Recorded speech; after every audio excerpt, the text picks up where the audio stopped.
매일 성경과 함께하는 아름빛교회 말씀 묵상 아름빛 바이블 키트 시간입니다. 오늘 신약 1동 말씀인 요한복음 18장 37절의 말씀입니다. 빌라도가 이르되 그러면 내가 왕이 아니냐? 예수께서 대답하시되 내 말과 같이 내가 왕이니라. 내가 이를 위하여 태어났으며 이를 위하여 세상에 왔나니 곧 진리에 대하여 증언하려 함이로라. 무릇 진리에 속한 자는 내 음성을 듣느니라 하신대. 빌라도는 유대인들 내부에서 벌어진 종교적 논쟁을 중재하기를 원하지 않았습니다. 그래서 유대 지도자들은 예수님께서 사형을 선고받기 위해 정치적 죄목을 갖다 붙입니다.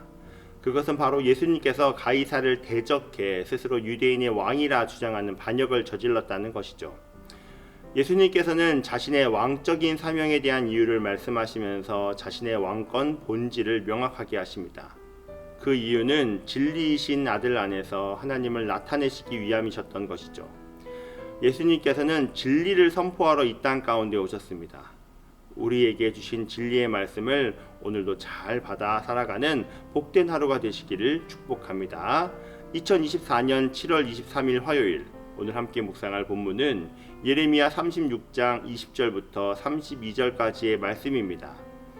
예레미야는 서기관 바룩을 통해 하나님께서 유다를 심판하신다는 말씀을 기록합니다. 예레미야의 말을 기록한 바룩은 그것을 서기관들에게 낭독합니다. 서기관들은 경악을 하게 되고 이어 왕에게도 전달해야 할 필요성을 느끼게 됩니다. 하지만 심판의 메시지가 여호야김 왕에게 들리자 분위기는 사뭇 다릅니다. 여호야김은 낭독한 두루마리를 가져다 칼로 베고 화로에 던져 불로 태웁니다. 그리고 예레미야와 바룩을 잡으려 했지만 하나님이 지켜주십니다. 여호와의 말씀이 다시 예레미야에게 임하여 두루마리를 작성하도록 하십니다. 이러한 내용 가운데 오늘 우리가 주목하고자 하는 말씀은 예레미야 36장 20절부터 27절까지의 말씀과 32절의 말씀입니다. 그들이 두루마리를 서기관 엘리사마의 방에 두고 뜰에 들어가 왕께 나아가서 이 모든 말을 왕의 귀에 아뢰니 왕이 여후디를 보내어 두루마리를 가져오게 하매 여후디가 서기관 엘리사마의 방에서 가져다가 왕과 왕의 곁에 선 모든 고관의 귀에 낭독하니 그때는 9째 달이라. 왕이 겨울 궁전에 앉았고 그 앞에는 불 피운 화로가 있더라. 여후디가 서너 쪽을 낭독하면 왕이 면도칼로 그것을 연하게 베어 화로 불에 던져 두루마리를 모두 태웠더라. 왕과 그의 신하들이 이 모든 말을 듣고도 두려워하거나 자기들의 옷을 찢지 아니하였고 엘라단과 들라야와 그마랴가 왕께 두루마리를 불사르지 말도록 아뢰어도 왕이 듣지 아니하였으며 왕이 왕의 아들 여라무엘과 아스리엘의 아들 스라야와 압디엘의 아들 셀레미야에게 명령하여 서기관 바룩과 선지자 예레미야를 잡으라 하였으나 여호와께서 그들을 숨기셨더라. 왕이 두루마리와 바룩이 예레미야의 입을 통해 기록한 말씀을 불사른 후에 여호와의 말씀이 예레미야에게 임하니라. 이르시되 이에 예레미야가 다른 두루마리를 가져다가 네리야의 아들 서기관 바룩에게 주매 그가 유다의 여호야김 왕이 불사른 책의 모든 말을 예레미야가 전하는 대로 기록하고 그 외에도 그 같은 말을 많이 더하였더라. 오늘 말씀에서 주의 깊게 염두해야 하는 부분이 있습니다. 그것은 바로 본문의 시점인데요. 먼저 어제 본문 말씀인 9절의 말씀을 살펴보겠습니다. 유다의 요시야 왕의 아들 여호야김의 제5년 9월에 예루살렘 모든 백성과 유다 성읍들에서 예루살렘에 이른 모든 백성이 여호와 앞에서 금식을 선포한지라. 바룩이 모든 백성들에게 하나님의 말씀을 낭독했을 때 성경은 이때를 정확히 제5년 9월에 라고 언급합니다. 제5년 9월에 바룩의 낭독을 들은 백성들은 여호와 앞에서 금식을 선포했습니다. 그리고 오늘 말씀인 22절을 다시 한번 보도록 하겠습니다. 그때는 9째 달이라. 왕이 겨울 궁전에 앉았고 그 앞에는 불 피운 화로가 있더라. 22절에서는 9절과 동일한 시점인 9째 달이라고 명시되어 있습니다. 다시 말해서 이날은 9절에서 언급된 예루살렘과 유다에 있는 모든 백성이 바룩의 낭독을 듣고 금식하기로 결정한 날입니다. 9절과 22절이 동일한 시간대인 것이죠. 즉 제5년 9월에 백성들은 금식을 선포하여 엎드리며 유다는 다시 여호와께 돌아갈 수 있는 날처럼 보입니다. 아스루 왕과 니느웨 백성이 회개한 것처럼 유다도 여호와의 구원을 경험할 수 있는 것처럼 말이죠. 하지만 왕의 모습은 어떠했나요? 여후디가 서너 쪽을 낭독하면 왕이 면도칼로 그것을 연하게 베어 화로불에 던져서 두루마리를 모두 태웠더라. 바룩의 낭독을 듣고 예루살렘 백성과 유다 성읍 사람들은 금식을 선포했지만 여후디의 낭독을 듣고 여호야김은 두루마리를 베어버린 후 화로에 모두 태워버렸습니다. 24절의 말씀은 왕의 행동뿐만 아니라 두루마리 낭독에 대한 신하들의 반응도 보여주는데요. 왕과 그의 신하들이 이 모든 말을 듣고도 두려워하거나 자기들의 옷을 찢지 아니하였고, 백성들은 바룩의 낭독을 듣고 마음을 찢으며 하나님께 회개하며 나아갔지만 왕과 고관들은 마음을 찢기는커녕 하나님의 말씀을 찢어버립니다. 여호야김 왕의 모습은 참으로 안타깝기 그지없습니다. 여호야김 모습을 보면 아버지인 요시야 왕 때 율법책이 발견되었을 때와는 완전히 상반된 모습을 보입니다. 열왕기하 22장 8절부터 11절까지의 말씀입니다. 대제사장 힐기야가 서기관 사반에게 이르되 내가 여호와의 성전에서 율법책을 발견하였노라 하고 힐기야가 그 책을 사반에게 주니 사반이 읽으니라. 서기관 사반이 왕에게 돌아가서 보고하여 이르되 왕의 신복들이 성전에서 찾아낸 돈을 쏟아 여호와의 성전을 맡은 감독자의 손에 맡겼나이다 하고, 또 서기관 사반이 왕에게 말하여 이르되 제사장 힐기야가 내게 책을 주더이다 하고 사반이 왕의 앞에서 읽음에 왕이 율법책의 말을 듣자 곧 그의 옷을 찢으니라. 여호야김의 아버지 요시야 왕 당시에 황폐화된 성전을 수리하던 중 성전에서 율법책을 발견했습니다.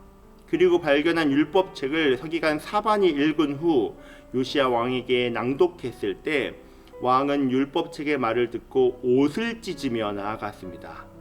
요시야와 여호야김 둘 다 하나님의 뜻을 담은 문서를 접하였지만 반응은 극명하게 달랐습니다.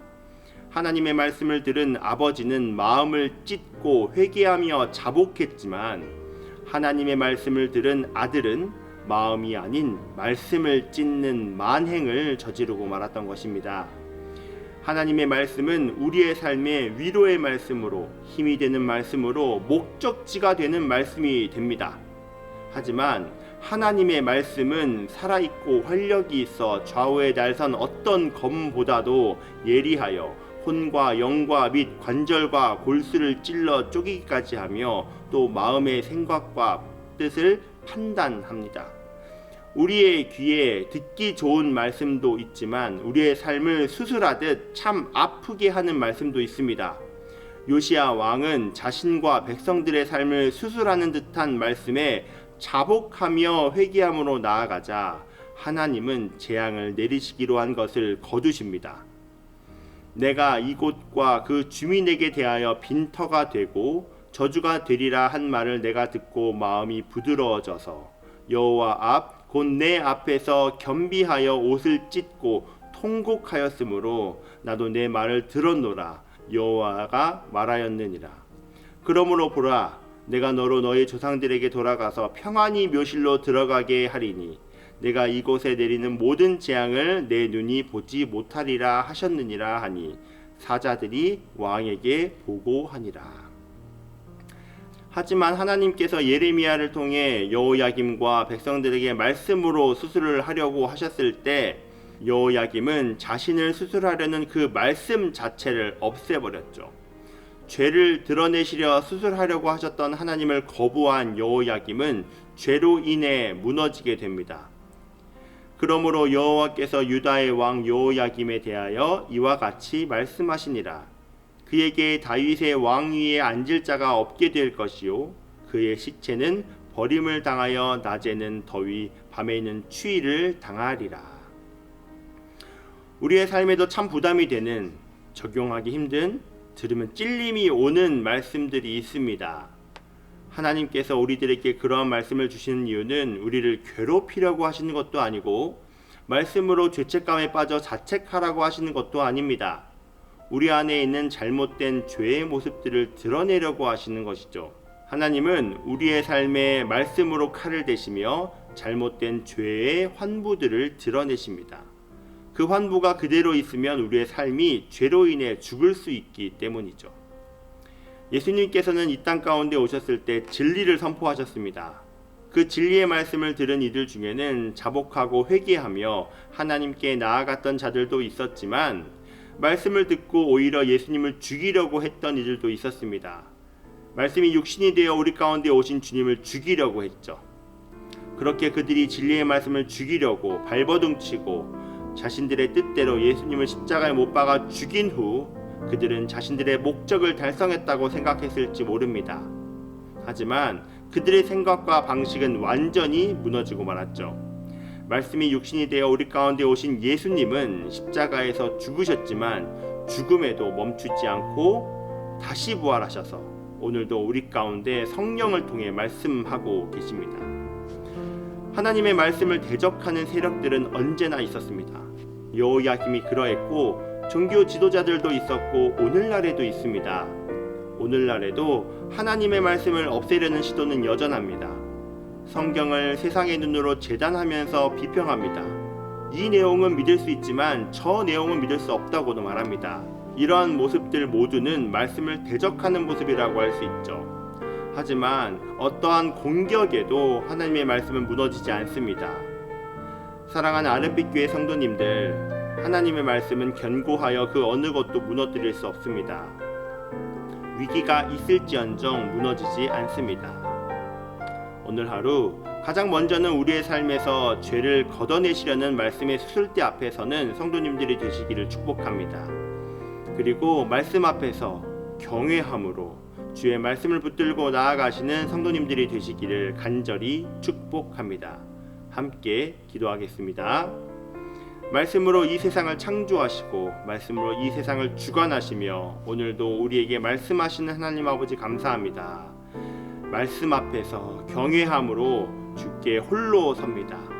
생명의 말씀 읽고 순종해 주를 예배합니다. 기록된 말씀 힘이 있어서 진리로 우리를 거룩해 하며 거룩한 말씀 세세 영원히 복음이 되어 말씀하시네. 하나님 말씀에 두려워 떠는 자, 그 말씀에 생명을 거는 자, 한 사람 찾으시는 주님의 약속을 믿어 하나님의 말씀에 생명을 거는 자, 순종하며 주 따라가는 자, 영원한 하나님 나라 이뤄갈 주의 교회여 일어나라. 영원한 하나님 나라 이뤄갈 주의 교회여 일어나라. 때로는 우리를 살리고자 우리의 삶을 만지시는 주의 말씀을 붙들고 오늘도 나아갑니다. 주여 은혜를 베풀어 주사 우리가 우리의 생각을 붙들지 않고 말씀을 붙들어 살아가는 삶을 살도록 인도하여 주시옵소서. 감사합니다. 살아계신 예수 그리스도의 이름으로 기도합니다. 아멘.